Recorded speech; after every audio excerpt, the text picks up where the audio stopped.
สวัสดีท่านผู้ชมวันนี้อยู่กับช่อง YouTube ตาตะแคะวันนี้มีบรรยากาศพามาเบิ่งอันนี้ก็คือลำน้ำเซบางไผ่ท่านผู้ชมอยู่ที่เมืองบุรพาบ้านน่าตั้งใจท่านผู้ชมบ้านน่าเตือนใจอ๋อบรรยากาศท่านผู้ชมโอ้สุดยอดว่ะวันนี้ก็มีโอกาสได้มากินดองนะท่านผู้ชมแต่ว่าเขากล้าถ่ายนะตอนเขากินดองโอ้แมนที่นาวเลยก็เลยเก็บบรรยากาศมาถ่ายน้ำเซท่านผู้ชมน่าจะเป็นเกาะน้อยๆนะท่านผู้ชมจะมีต้นแบบต้นผักกุ้มเนาะนี่ก็จะเป็นแบบสวนสบานท่านผู้ชมอันนี้ก็บรรยากาศแบบงามเลยท่านผู้ชมนะนี่จะน้อยกว่าน้ำคลองแล้วท่านผู้ชมแต่ว่าบรรยากาศมันจะต้นไม้มันจะแบบยังคงแบบ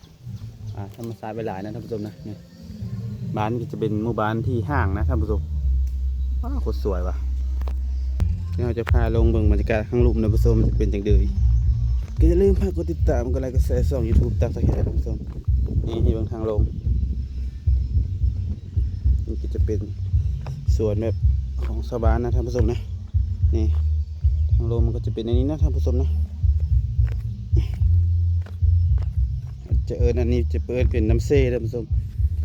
บรรยากาศน้ำเซ่บางไผ่เมืองบุรพาบ้านนาเตือนใจท่านผู้ชม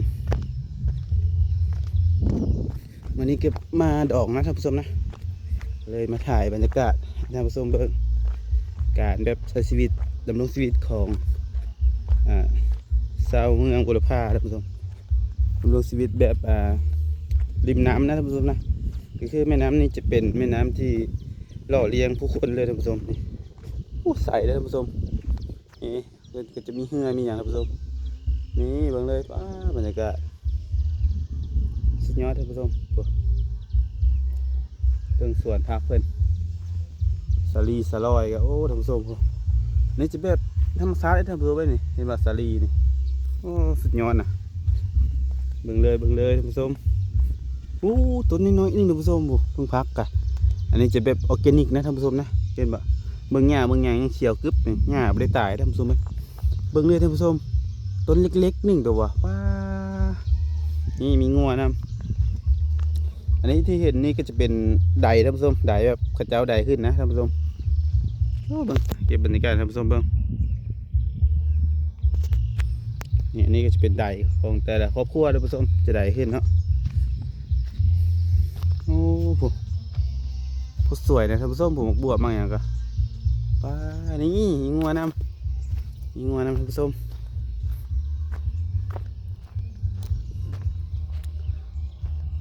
ข้อมพุ่นก็จะมีท่านผู้ชมนี่บรรยากาศแบบเป็นนอกของหน้าท่านผู้ชมนี่เบื้องใดเบื้องอย่างก็ปะวันนี้เลยท่านผู้ชมบริยานไผ่ลักเลยนี่เจ้าถิ่นท่านผู้ชมเจ้าคนสวยใส่ไผ่ยักหลายหนึ่งท่านผู้ชมใส่ไผ่กัน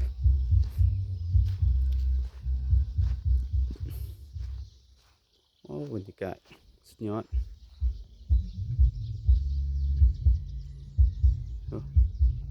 นี่จะเป็นส่วนของชาวบ้านเบื้องท่านผู้ชมนะเบื้องเลยต้นไม้นี่ก็ว่าคักขนาดท่านผู้ชม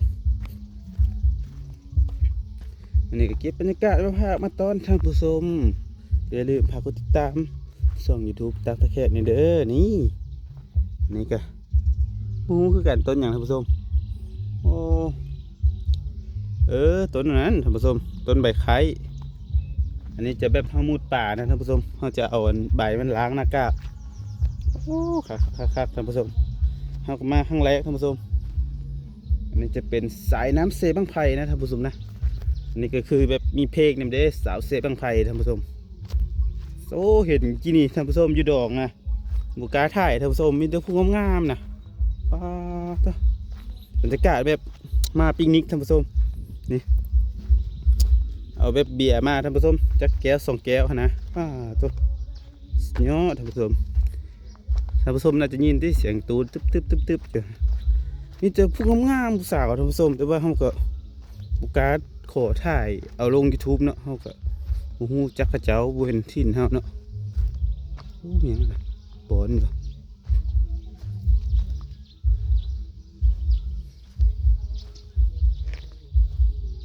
เป็ดท่านผู้ชมมีเป็ดนำป้าบรรยากาศอีหลี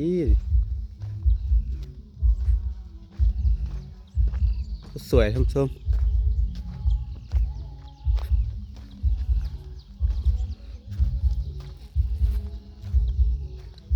บรรยากาศโอ้สุดยอดยังมีโงนหินนี่ท่านผู้ชมโงนหินขึ้นไปนะก็จะเป็นน้ำนะท่านผู้ชมนะสุดยอดอีหลีนี่เกินแบบธรรมศาสตร์นะท่านผู้ชมนะบ้านนอกบ้านนาโหว้าต้นไม้นี่กะโอ้ยงามหัวบางหินกะท่านผู้ชมนี่จะเป็นภูเขาหินปูนท่านผู้ชมคือหูเลยประเทศลาวภูเขาหินปูนโคตรจะเยอะนะโอ้ท่านผู้ชมสุดยอดเลยยอดท่านผู้ชมนี่นะ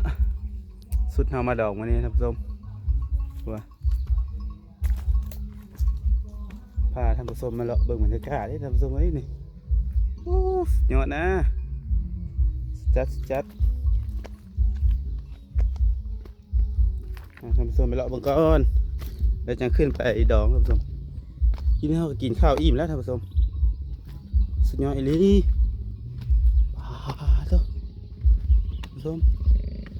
โอ้มีเสียงรถจักรอีกอยู่นะท่านผู้ชมโอ้สุดยอดอีหลีนี่โอ้ยให้มาท่านผู้ชมเสียงรถว้าสุดจัดท่านผู้ชมโอ้บรรยากาศหน้ากันแร่ๆนิดนึงท่านผู้ชมโอ้สุดเลยท่านผู้ชมโอ้นี่จะสุดเอามาดอกท่านผู้ชมพาท่านผู้ชมมาเบิ่งบรรยากาศโอ้สุดจัดเบิ่งเลยท่านผู้ชมเปล่าอันนั้นจะเป็นหาดหินแห่ท่านผู้ชมเนี่ย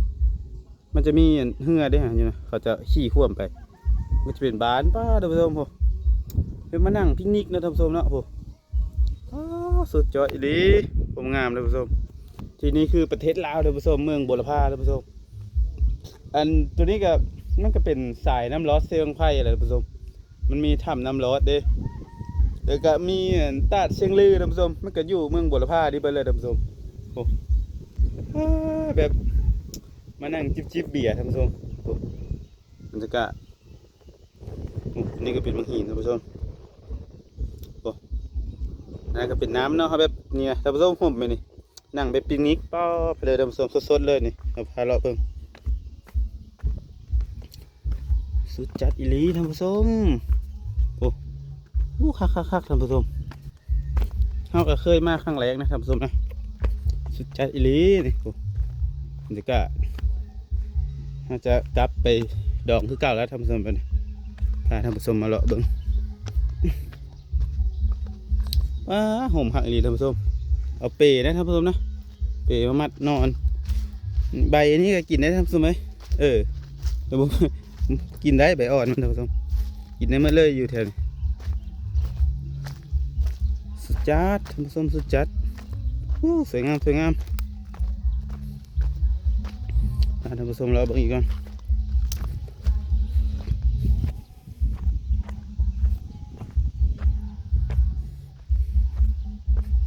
อันนี้ก็คือแบบหมู่บ้านริมน้ำเซท่านผู้ชมสายเซบางไผ่ท่านผู้ชมมาเนี่ยก็คือสายน้ำนี้จะล่อเลี้ยงประชาชน2 ฝั่งภาคท่านผู้ชม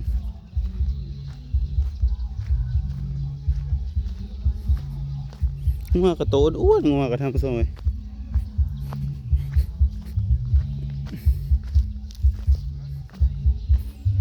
ต่อไปย้ายแล้วนี่ท่านผู้ชมยังบ่ไปอยู่นี่นั่นก็คือเนาะท่านผู้ชมเพื่อจะพายหัวพายเรือขวมฟ้าจะกินข้าวลงมาข้างไหนวะกินนี่กลับได้ไหมท่านผู้ชมไหมปลากระบอนเต็มอยู่